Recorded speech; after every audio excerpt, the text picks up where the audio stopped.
At 21, my dad kicked me out at 2 a.m. in the pouring rain. 2 weeks later, my mom walked into a bar and heard him laughing about it with his friends. What happened next destroyed his entire life. But let me start at the beginning. The night that changed everything. October 12th. Friday night bleeding into Saturday morning. I was finishing my shift at the warehouse loading dock work that paid $14.50 an hour, plus night differential. Not great money, but steady. I'd been doing it for 8 months, saving everything I could. Had almost $3,000 in my account. First time in my life I'd had real money saved. The shift ended at 1:30 a.m. I clocked out, grabbed my bag, drove home in my beat-up Honda. Pulled into the driveway at 1:57 a.m. House was dark, except for the porch light. I should have known something was wrong. That light was never on when I got home from night shifts.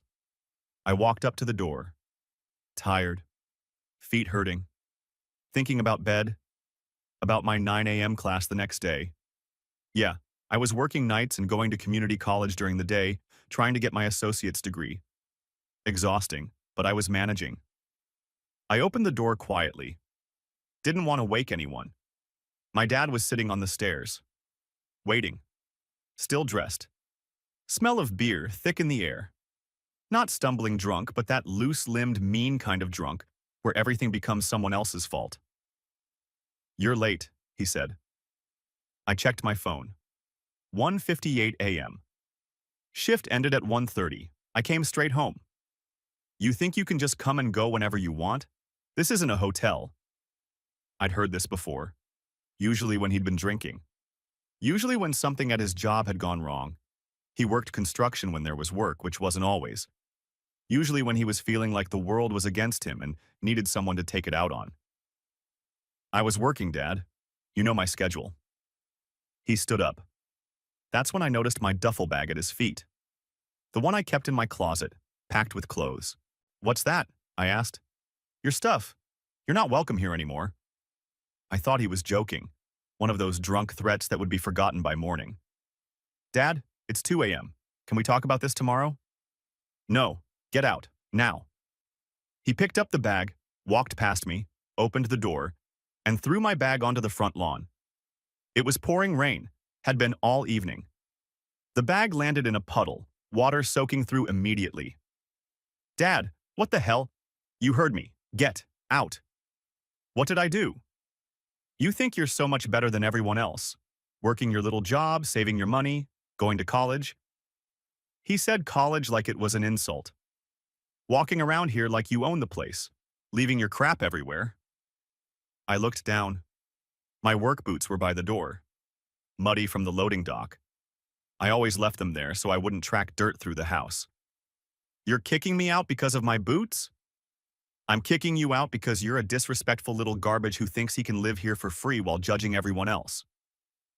None of that was true. I paid rent, $400 a month. Bought my own food, cleaned up after myself. But drunk logic doesn't care about facts. "Can I at least wait until morning? It's pouring." "Not my problem." "Dad, please." He slammed the door in my face. I stood there, rain soaking through my work shirt, staring at the closed door. Part of me thought he'd open it. Apologize. Say he didn't mean it. He didn't. I stood there for 10 minutes. Getting wetter. Getting colder. Trying to understand what had just happened. Finally, I walked to the lawn. Picked up my soaked bag. Looked at the house one more time. Then I walked away. I didn't call my mom. She was 3 states away taking care of her sister who'd had surgery. Aunt Marie, breast cancer. Mom had been gone for 2 weeks, planning to stay another month. I'd talked to her 3 days ago. She was stressed, exhausted, dealing with hospital visits and recovery care. The last thing she needed was me calling at 2 a.m. saying Dad had kicked me out. I didn't call friends either. Too much pride. Too much shame. What would I even say? "Hey, can I crash at your place because my dad threw me out in the rain?" No, I'd figure it out myself. I walked. 4 miles. To the 24-hour diner where I'd worked before the warehouse job, place called Mel's. I knew the night manager, understood the layout, knew where they kept the spare key to the break room. I got there around 3:20 a.m., soaked through, shivering. The night cook, Eddie, was smoking out back when I walked up. Jesus, Tyler, you fall in a lake? Something like that. Can I use the break room, just for tonight? Eddie looked at me. Didn't ask questions. Yeah, man. You know where the key is. The break room was small. Lockers, a bench, a table. I locked the door, stripped off my wet clothes, hung them over a chair. Wrapped myself in my jacket from the bag, one of the few things that wasn't soaked through. I lay down on the bench, used my bag as a pillow. Didn't sleep much, just lay there, trying to process. Replaying the conversation, trying to figure out what I'd done wrong. The boots. He'd mentioned the boots. But that wasn't it. That was never it. I thought about the last few months. How I'd been working, saving money. How I'd mentioned my account balance sometimes, proud of myself for finally having savings. How Dad would get quiet when I talked about it. How he'd make comments about me acting like some rich kid when I bought groceries with my own money. That was it, wasn't it? He was jealous. Jealous that his 21-year-old son was working steady, saving money, going to school. While he was between jobs, drinking at bars, coming home angry at the world. But that realization didn't make the bench any softer or the situation any less fucked. I stayed in that break room for 3 days. Eddie covered for me. Told the day manager I was doing inventory in the storage area if anyone asked. Brought me food from the kitchen, scrambled eggs, toast, coffee. I'd sneak out at night to use the diner bathroom, shower in the employee bathroom sink as best I could. During the day, I looked for rooms to rent. Checked Craigslist, Facebook Marketplace, called numbers posted on bulletin boards. Everything was either too expensive or too sketchy or already taken. Finally, on day 3, I found it. Room above a laundromat. Older Vietnamese couple owned the place. Mrs. Nguyen showed me the room. Maybe 10x 10 feet. Mattress on the floor. Shared bathroom down the hall. Smelled like detergent and old building. $400, first month deposit. You clean, you quiet, you pay on time? Yes, ma'am. You have job? Yes, warehouse, night shift. She looked at me, really looked at me. Probably saw a tired kid with everything he owned in a damp duffel bag. Okay, you move in today. You need blanket? I have extra. I almost cried. That would be really helpful. Thank you. She brought me 2 blankets, a pillow, some dishes. Didn't ask why a 21-year-old was renting a room above a laundromat with nothing but a bag of clothes. Just helped. I moved in that afternoon, set up my mattress, hung my clothes to dry on a rope I strung across the room. Sat on the floor and ate instant noodles I'd bought from the corner store. This was home now. I didn't tell anyone what had happened. Not my classmates at community college. Not my co-workers at the warehouse. Not the few friends I still kept in touch with from high school. I just worked, went to class, studied in the laundromat sometimes when it was quiet. Mrs. Nguyen would bring me tea. We'd talk. She'd tell me about Vietnam, about coming to America with nothing, about building the laundromat from savings. You working hard, she said once. You remind me of my son. He work hard too. Now he's engineer. Yeah, that's great. You go school? Community college, trying to get my associate's degree. Good. Education important. You keep working hard, you be okay. I wanted to believe her. The first week was the hardest, adjusting to the room. The sounds from the laundromat below, the weird smell, the shared bathroom with strangers, eating nothing but instant noodles and peanut butter sandwiches because that's what I could afford. But I managed, kept going to class, kept working my shifts, kept my head down. I called Mom once, Thursday night. She sounded tired, but better. Aunt Marie was recovering. Mom would be home in 2 weeks. How are you doing, sweetie? How's your dad? Fine. Everything's fine. He's not giving you trouble? No, Mom. We're good. I couldn't tell her. Not over the phone. Not while she was dealing with her sister's cancer. She had enough to worry about. Okay, I'll be home soon. Love you? Love you too. I hung up, sat on my mattress, looked around my 10x10 room, wondered how I was going to explain this when she got back. But that was 2 weeks away. I had time to figure it out. What I didn't know, what I couldn't have known, was that everything was about to change. Because 2 weeks later, on a Friday night, my dad would be at his usual bar, drinking with his usual buddies, telling stories, laughing. And he'd tell them about me, about that rainy night, about throwing his son out. And he wouldn't notice the woman who just walked through the door, wouldn't notice her freeze, wouldn't notice her face as she heard every word. My mother had come home early, and she'd just heard everything. 2 weeks passed. 14 days of instant noodles, laundromat washing machines humming below my room, and pretending everything was fine. I'd settled into a routine.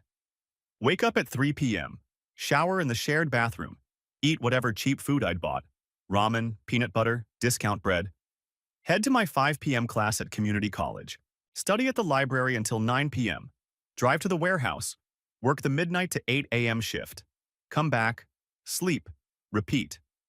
Mrs. Nguyen noticed I was living on garbage, started leaving containers of food by my door. Pho, spring rolls, rice with vegetables. I make too much, she'd say, even though I knew she didn't. I tried to pay her extra. She refused. You pay rent on time, you quiet, you respectful, that's enough. On Friday, 2 weeks after being kicked out, I was getting ready for my shift. 10 p.m., pulling on my work boots. Different ones now, bought cheap from Walmart because my good boots were still at the house. Still by that door, probably still muddy. My phone rang. Unknown number. I almost didn't answer, but something made me pick up. Tyler? Woman's voice. Older. Familiar, but I couldn't place it. Yeah? It's Margaret. From next door to your parents? Mrs. Hewitt. The neighbor who'd lived next to us for 15 years, baked cookies at Christmas, complained about Dad's lawn. Oh, hi, Mrs. Hewitt. Is everything okay? I wasn't sure if I should call, but I thought you should know. Your mother came home today. Early. My stomach dropped. Mom's home? Yes, this afternoon. I saw her pull in. She looked surprised the house was empty. Your father wasn't there. Okay. Tyler, where are you? Your mother asked me if I'd seen you. I said no. She looked worried. I didn't know what to say. Mom was home, 3 weeks early, and she was looking for me. I'm at a friend's place, I lied. I'll call her. Thanks for letting me know. Are you all right, sweetheart? The concern in her voice almost broke me. Yeah, I'm good. Thanks, Mrs. Hewitt. I hung up, sat on my mattress, stared at my phone. I should call Mom, tell her what happened. But what would I say? Hey, welcome home early. By the way, Dad kicked me out in the rain 2 weeks ago, and I've been living in a room above a laundromat. I decided to wait until after my shift. Figure out what to say. Maybe text her first. I had no idea that in 3 hours, everything would explode. Because my mother, confused about where I was and why the house felt wrong, had started calling my father. He wasn't answering. So she got in her car and started looking for him. And she knew exactly where he'd be on a Friday night. Murphy's Bar was my dad's second home. Had been for years. Dive bar on the east side, cheap beer, sports on TV, same group of guys every weekend. His crew, Rick, Tommy, Dave, and sometimes Dave's brother whose name I never learned. That Friday night, 11 p.m., they were at their usual table, 5 beers deep, laughing too loud, slapping the table. My dad was in the middle of a story. So I'm sitting there on the stairs, right? Waiting for this kid to come home. It's almost 2 a.m., and he walks in like nothing's wrong, like he owns the damn place. This is Tyler, Rick asked. Yeah, Tyler, my son, the one who thinks he's too good for everyone. Dad took a drink. So I tell him, you're done. Pack your things. Get out. No way. You kicked him out? Damn right I did. Should have done it years ago. Kid's 21, walking around like he's some kind of hotshot because he works at a warehouse and goes to community college. The way he said community college, mocking, dismissive. Tommy laughed. What did he say? He tried to argue. But Dad, it's 2 a.m., it's raining. My father mimicked a whiny voice that sounded nothing like me. And I said, not my problem. threw his bag on the lawn and shut the door. They were laughing now, all of them. It was pouring rain, Dad continued, grinning. Kid just stood there like a lost puppy, soaking wet, looking at the door like I was going to change my mind. You didn't, though. Hell no. Let him stand there. Teach him some respect. More laughter. Dave slapped the table. Tough love, man. Sometimes they need it. Exactly. Kid thought he could just live there free, judge everyone, act like he's better than his old man because he's got a few bucks saved. Wait, you kicked him out for having money? Tommy asked. I kicked him out for being disrespectful, walking around with his nose in the air, leaving his things everywhere, boots by the door, clothes in the bathroom, like he owns the place. Where's he staying now? Dad shrugged. Don't know, don't care. Probably with friends or his mother's family. He'll figure it out. Maybe it'll teach him something. Rick raised his glass. To tough parenting. They all clinked glasses. You should have seen his face, Dad said, laughing harder now. Standing in the rain, like some wet dog. I almost felt bad. Almost. That's when the bar door opened. Nobody noticed at first, just another customer coming in from the cold. But then the laughter at their table died. Because the woman who'd just walked in was standing 3 feet away. Frozen. Staring at my father. My mother. She'd been calling him for 2 hours. Tried the house. Tried his cell. Finally decided to check the bar. Walked in, expecting to find him watching a game. Ask him where the hell their son was. Instead, she heard him laughing about throwing me out. Heard the rain. The puppy comment. The boots. The mockery. Heard everything. The table went silent. Rick noticed her first. Nudged Tommy. One by one, they stopped laughing. My father, mid-drink, noticed everyone staring. Turned around. Saw his wife. Susan. She held up a hand. Voice quiet. Calm. The kind of calm that's more terrifying than screaming. Where is my son? The entire bar had gone quiet now. Even the TV seemed muted. Susan, you're home early. Where is my son? Dad set down his beer, tried to smile. He's fine. Probably at a friend's. You threw him out. In the rain. At 2 a.m. He was being disrespectful. He works nights. He was coming home from his job. The job he works to pay you rent. Look, I made a parenting decision. You threw our son out of the house because of boots by the door. Tommy shifted uncomfortably. Rick stared at his beer. Dad's face was turning red. This is between us. We don't need to do this here. No, we're doing this here. Mom's voice was still quiet, still calm. Because you sat here with your friends and laughed about it, made jokes, called him a wet dog. I didn't. I heard you, every word. You threw him out in pouring rain at 2 a.m. Your 21-year-old son who works full-time, goes to school, pays rent, and has never once disrespected you. And you sat here laughing about it. The bartender had stopped moving. Every person in Murphy's was watching now. Susan, we can talk about this at home. Where is he? I don't know. I figured he'd... You don't know. She said it like a statement, like confirmation of something she'd already suspected. You threw your son out 2 weeks ago and you don't know where he is. He's an adult. He can take care of himself. He's our son. Dad stood up, tried to look authoritative. You're making a scene. Good. She turned around, walked toward the door. Susan, wait. She stopped. Didn't turn around. Just spoke to the room. Anyone here who thinks it's funny to kick out your kid at 2 a.m. in the rain? Anyone who wants to laugh about that? Silence. She walked out. Dad stood there, his buddies staring at their drinks. The entire bar watching him. Rick cleared his throat. I should probably get going. Yeah, me too, Tommy muttered. They left cash on the table, walked out without looking at him. My father sat back down, alone. Finished his beer in silence while the entire bar pretended he didn't exist. I was loading pallets when my phone rang. 11:47 p.m. Mom. My hands were shaking as I answered. Mom. Tyler. Her voice cracked. Baby, where are you? And just like that, 2 weeks of holding it together fell apart. I'm at work. The warehouse.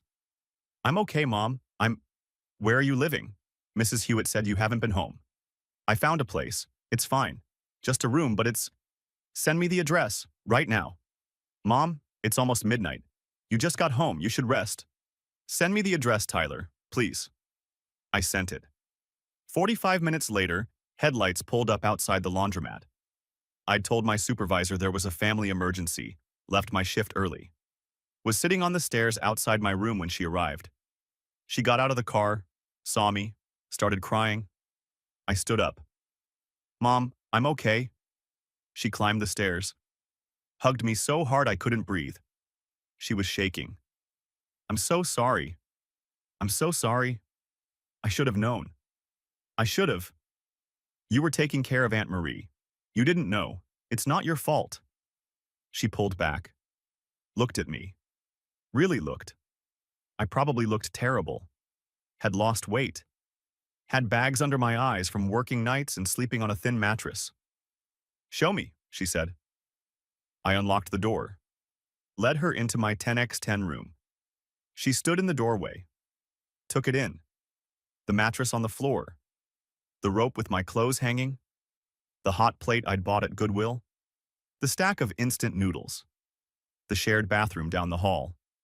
This was where her son had been living for 2 weeks. She sat down on the mattress, patted the space next to her. I sat. Tell me everything, she said. So I did. The 2 a.m. kickout, the rain, the duffel bag, the walk to Mel's, the break room, finding this place, the instant noodles. Not telling her because she had enough to deal with. She listened, didn't interrupt, just held my hand. When I finished, she was quiet for a long time. Then she took out her phone, made a call.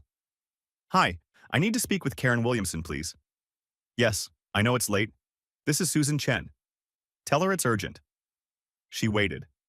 I sat there, confused. Karen? It's Susan. I need a divorce attorney. The best you know. I don't care about the cost. My eyes went wide. Mom, she held up a hand. Yes, I'm serious. I need someone who can move fast. File Monday morning. I want everything. She listened. Good. Email me the contact info. I'll call first thing Monday. She hung up, looked at me. Pack your things. You're coming home. But Dad, your father won't be there. I'm changing the locks tomorrow. The house is in my name. Inheritance from my father. He has no legal claim to it.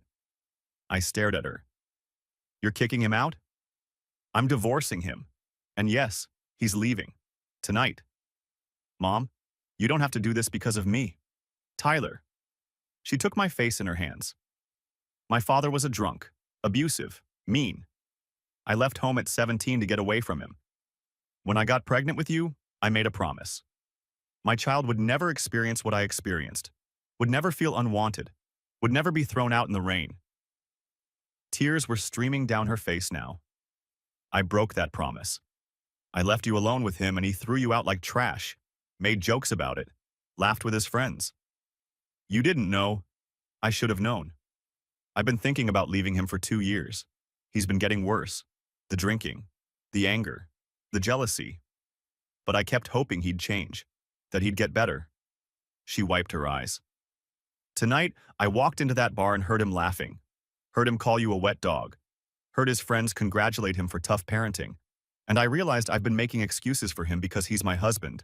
But you're my son. And I will burn down my whole life before I let anyone treat you like that. Even your father. I couldn't speak. Just hugged her while we both cried. Finally, she pulled back. Now pack. We're going home. Your home. Where you've always belonged.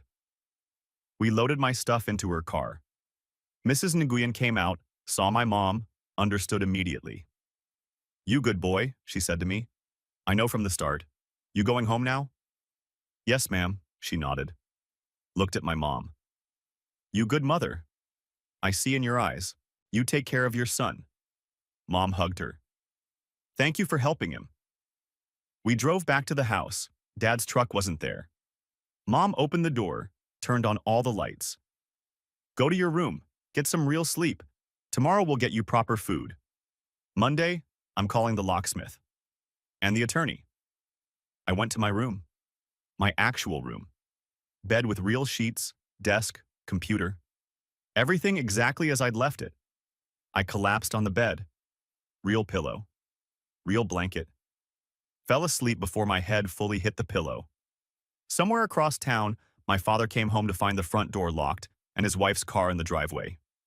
He knocked, called, texted.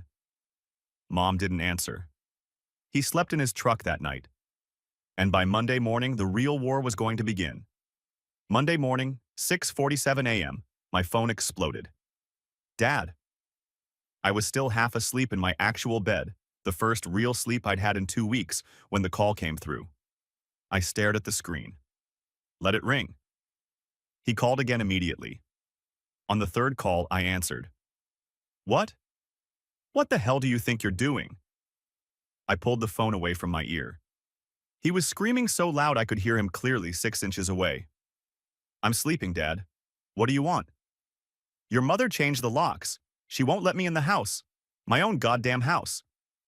I sat up, rubbed my eyes. It's not your house. What? It's not your house. It's Mom's. Grandpa left it to her when he died.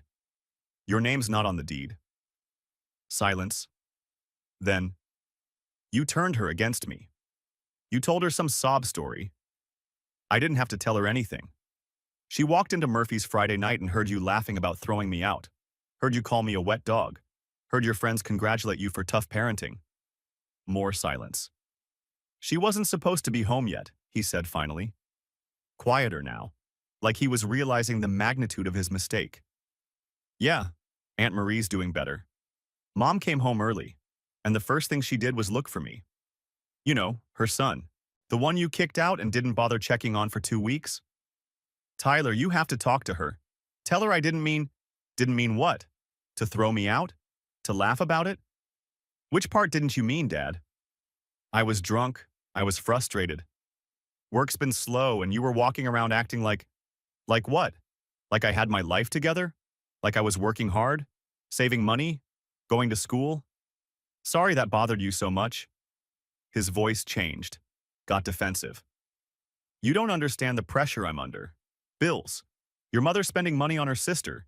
You living here eating our food. I paid rent. $400 a month. Bought my own food. Cleaned up after myself. $400 doesn't cover. How much is the mortgage, Dad? What? The mortgage. On the house. How much is it? Silence.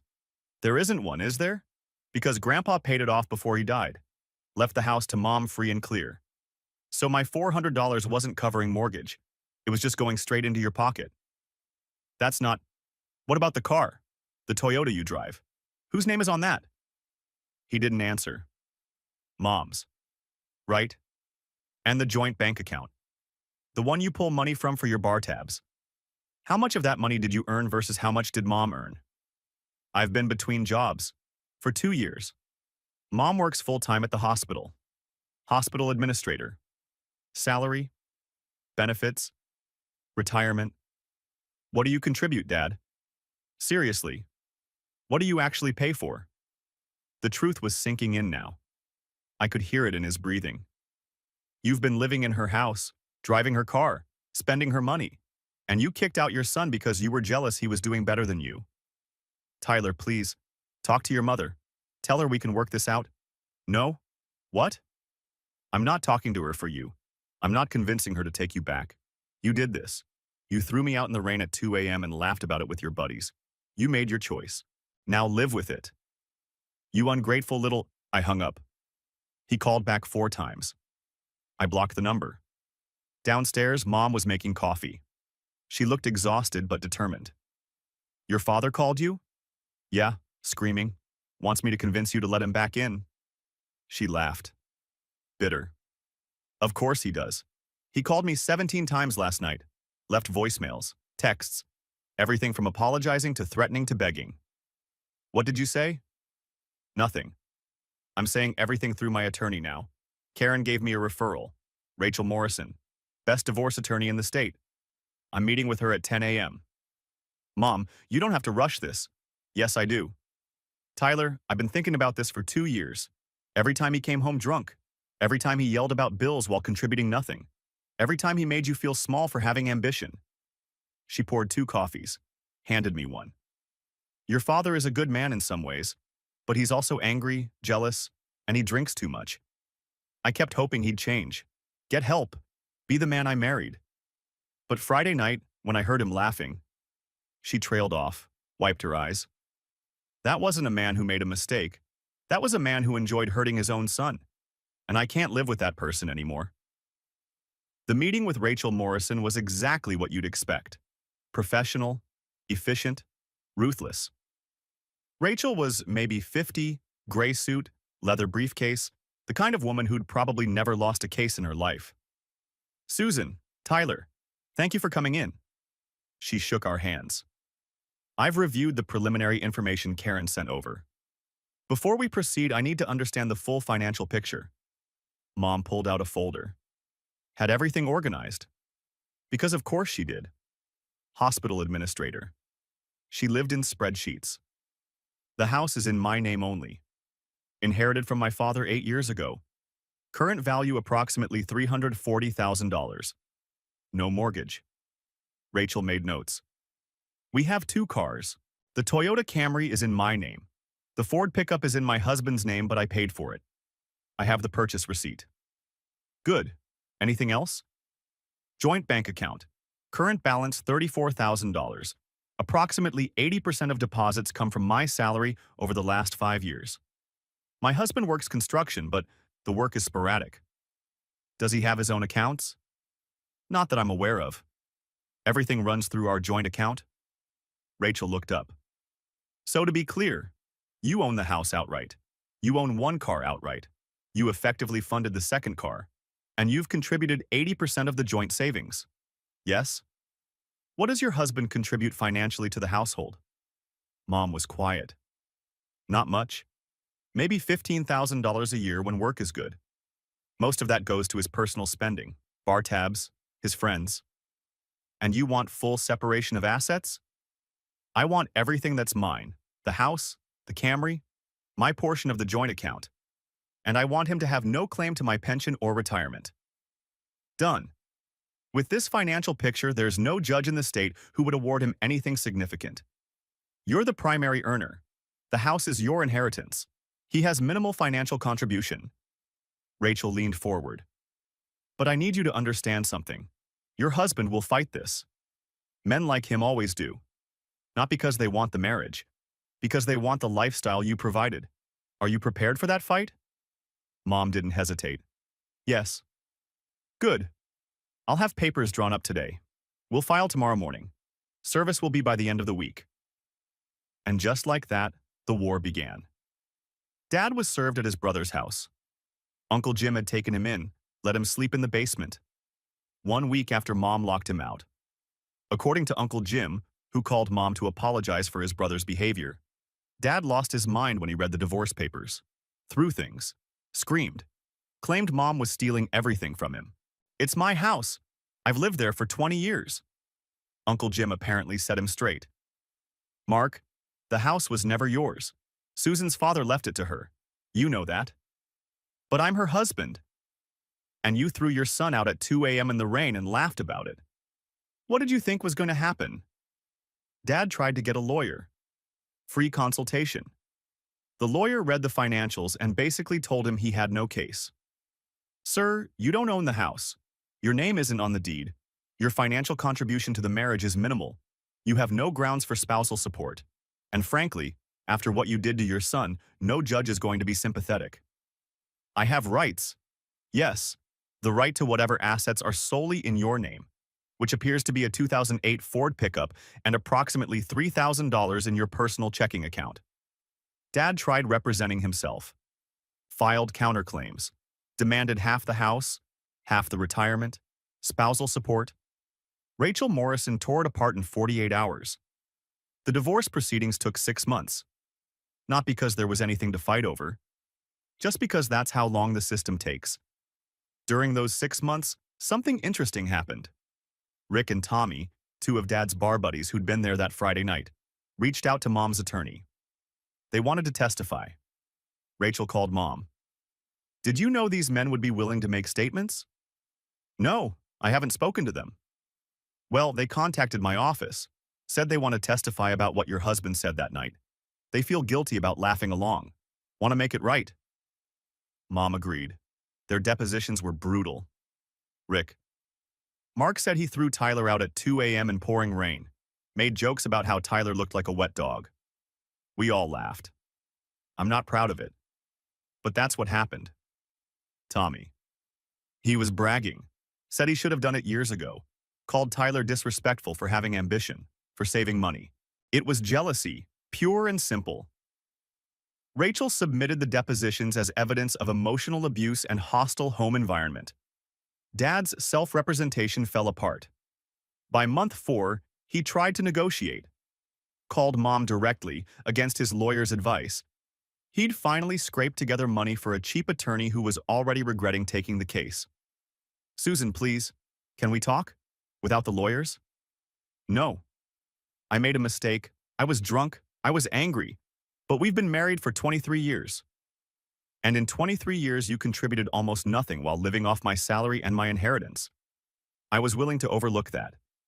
But the moment you threw my son out and laughed about it, you became someone I don't recognize. He's my son too. Then act like it. Apologize to him. Mean it. Get help for your drinking. Show me you're capable of change." "I am. I've barely touched alcohol since it's been 4 months. You were sober for 3 weeks after we got married too. Then you fell off. I'm done waiting for you to be the person you promised to be." She hung up. The final settlement came through in month 6. Mom got the house, the Camry, $27,000 from the joint account, her 80% contribution, and 60% of Dad's small retirement account from his union days. Dad got the pickup truck, $7,000 from the joint account, and 40% of his own retirement. No spousal support either direction. Clean split. When the judge signed the papers, Rachel turned to Mom. "That's one of the most one-sided settlements I've seen in a decade, and completely fair given the circumstances." Dad stayed at Uncle Jim's basement room. Tried to get his construction crew to take him back full-time, but his reputation for unreliability preceded him. Got part-time work, barely enough to cover his portion of Uncle Jim's bills. Meanwhile, I moved back into my room permanently. Mom insisted. "This is your home. It's always been your home. He had no right to take that from you." She helped me re-enroll in school. Full-time this time. Quit the warehouse job. She covered my tuition. "Focus on your education. That's what matters. I've got the bills covered." "Mom, I can work part-time." "No. I lost 2 weeks of your life to your father's cruelty. I'm not losing 4 years to financial stress. Study. Graduate. Make something of yourself. That's all I want." So I did. That fall, I enrolled full-time at the state university. Transferred my community college credits. Declared a major in business management. I studied. Made the dean's list. Got internships. Built a resume. And every Sunday I had dinner with Mom in our kitchen. In her house. The one she inherited. The one she'd protected. The one that was finally, truly, ours. Dad called once during those months. I let it go to voicemail. "Tyler, it's Dad. I just wanted to say, I'm sorry. For everything. I know I messed up. I was angry and drunk and stupid. I miss you. I miss being your dad. If you ever want to talk, I'm here." I saved the voicemail. Didn't delete it. But didn't call back either. Some apologies come too late. Some bridges, once burned, can't be rebuilt. And some lessons can only be learned through consequences. Dad was learning his now. Living in his brother's basement. Working part-time construction. Drinking less because he couldn't afford to drink more. Alone. While the son he threw out was thriving. And the wife who'd supported him for 23 years was finally free. 3 years later, everything would come full circle. But that's a story for graduation day. 3 years later. May 15th. Graduation day. I stood in line with 300 other students, cap and gown, Diploma about to be handed over. Bachelor's degree in business management. Dean's list all 6 semesters. 2 internship offers already accepted for after graduation. Not bad for the kid who got kicked out at 2 a.m. in the rain. The auditorium was packed. Families everywhere. Parents crying, grandparents taking photos, little siblings running around bored. I scanned the crowd. Found her in the 4th row. Mom, sitting alone, holding a bouquet of flowers. Kleenex already in her hand because she'd started crying during the opening speech. She saw me looking, waved, mouthed, "I'm so proud of you." I waved back. My phone buzzed in my pocket. I pulled it out. Text message. Dad. Congratulations, Tyler. I'm proud of you. I always knew you'd make it. Love, Dad. I stared at the message for a long moment. 3 years. That's how long it had been since I'd spoken to him. Since that Monday morning phone call when he'd screamed about the locks. 3 years of voicemails I didn't return. Birthday texts I didn't answer. Christmas messages that went ignored. And now this. Graduation day. I'm proud of you. I put the phone back in my pocket without replying. The ceremony continued. Names called, students walked, families cheered. Tyler Chen. I walked across that stage, shook the dean's hand, took my diploma, heard one voice above all the others screaming and clapping. Mom. Standing up, hands above her head, crying and cheering like I just won an Olympic gold medal. I looked right at her, pointed, mouthed, "Thank you." She blew me a kiss. After the ceremony, I found her in the crowd. She grabbed me, hugged me so tight my ribs hurt. "I'm so proud of you. So proud. I couldn't have done it without you, Mom." "Yes, you could have. You're brilliant. You're hardworking. You're everything I always knew you'd be." She handed me the flowers. Took about 1,000 photos. Some with me alone, some with us together, some with my friends who'd gathered around. My phone buzzed again. Another text from Dad. "Are you there? Can I see you? Just for a minute?" "I'm in the parking lot." Mom saw my face. "Your father?" "Yeah, he wants to see me." "Do you want to see him?" I thought about it. Really thought about it. 3 years ago, he threw me out in the rain. Laughed about it with his friends. Didn't check on me for 2 weeks. Called me a wet dog. Then spent 6 months fighting Mom for money he never earned. For a house he never owned. While I rebuilt my life from a mattress on a laundromat floor. "No," I said. "I don't." Mom squeezed my hand. "Then don't. Today is your day. You don't owe him anything." So I didn't reply. Just put my phone on silent. Spent the rest of the day celebrating with the person who'd actually been there. We went to dinner. Nice restaurant. Mom's treat. We laughed. Talked about my job offers. About her thinking of retiring soon. About maybe taking a trip together. Europe, Asia. Somewhere we'd never been. "You deserve it," I said. "After everything you've done for me." "Tyler, being your mother is the greatest thing I've ever done. Everything else is just details." That night, back at home. Our home. The one she'd inherited. The one she'd fought for. We sat on the back porch. She had wine. I had beer. "Can I tell you something?" she asked. "Of course." "I'd been planning to leave your father for 2 years before he kicked you out." I looked at her. "Really?" "Really." The drinking was getting worse. The anger. The jealousy. He'd make comments about my salary. About the house being from my father. Like he resented me for having anything that wasn't his. She took a sip of wine. I was just waiting for the right moment. Saving money in a separate account he didn't know about. Talking to lawyers quietly. Building an exit strategy. "Why didn't you tell me?" "Because you were my son, not my therapist, not my confidant. I didn't want to burden you with adult problems while you were trying to build your own life." Then he kicked me out. Then he kicked you out, and handed me the perfect reason to leave. He gave me moral high ground, gave me a story that no one could argue with. He hurt our child. What kind of mother stays with a man who does that? She looked at me. My father was abusive, drunk, mean. I left home at 17 to escape him. Swore my children would never experience what I experienced. And when I heard your father laughing in that bar, her voice cracked. I realized I'd failed. I'd let you live with a man who was becoming just like my father. Angry, jealous, cruel.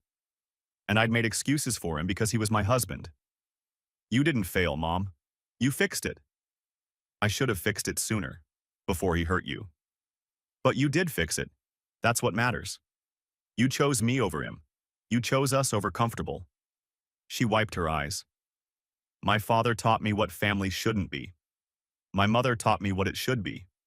She was kind, patient, loving. She stayed too long with my father trying to make it work. But she always protected us kids. Always put us first. You're like her. I hope so. She passed away when I was 19. Cancer. I think about her every day. About what she'd think of the life I built. The son I raised. She smiled through tears. I think she'd be proud. Of both of us. We sat in comfortable silence. Listening to crickets. Watching fireflies. What's your father doing now? I asked. Still at Uncle Jim's. Works construction part-time. Drinks less because he can't afford to drink more. Uncle Jim says he talks about you sometimes. About how he messed up. How he wishes he could take it back. But he doesn't actually apologize. No, not really. He says sorry but then adds, but you have to understand, or I was under a lot of pressure. He can't just say I was wrong. Some people can't. No, some people can't. And that's why they end up alone in their brother's basement at 53, wondering where their life went. We finished our drinks, went inside. I looked around the house, the kitchen where we had Sunday dinners, the living room with Mom's photos on the wall. My graduation picture would join them soon. This was home. Real home. Not because of the building, because of the person who made it safe. Present day. 6 months after graduation. I'm working at a tech startup. Junior business analyst. Good salary, benefits, 401k. The kind of job Dad said I'd never get without connections. I got it because of my degree, my internships, my work ethic, the things he mocked me for. Mom retired last month, full pension. The house is paid off. She's taking art classes, traveling, living the life she postponed for 23 years while married to a man who contributed nothing. We still have Sunday dinners, every week, her house. Sometimes I cook, sometimes she does. Always just us. Sometimes her friends join. Sometimes my girlfriend comes.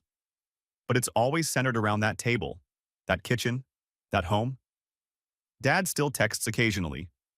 Birthdays, holidays, random Tuesdays when he's feeling sentimental.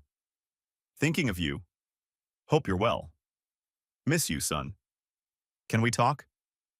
I don't reply. I've moved on. Built a life he has no part in. According to Uncle Jim, who I still talk to because he's a good guy who tried to set his brother straight, Dad still tells people he had to use tough love on me. That kicking me out made me stronger, made me successful. He can't admit the truth. That he threw out his son out of jealousy and cruelty. That he lost his wife because of it. That he destroyed his own life through his own actions. It's easier for him to rewrite history. Make himself the tough but fair father. Not the drunk who laughed about his son standing in the rain. The bar friends are gone too. Rick and Tommy stopped talking to him after they testified in the divorce. The others drifted away when he couldn't buy rounds anymore. He drinks alone now, at home.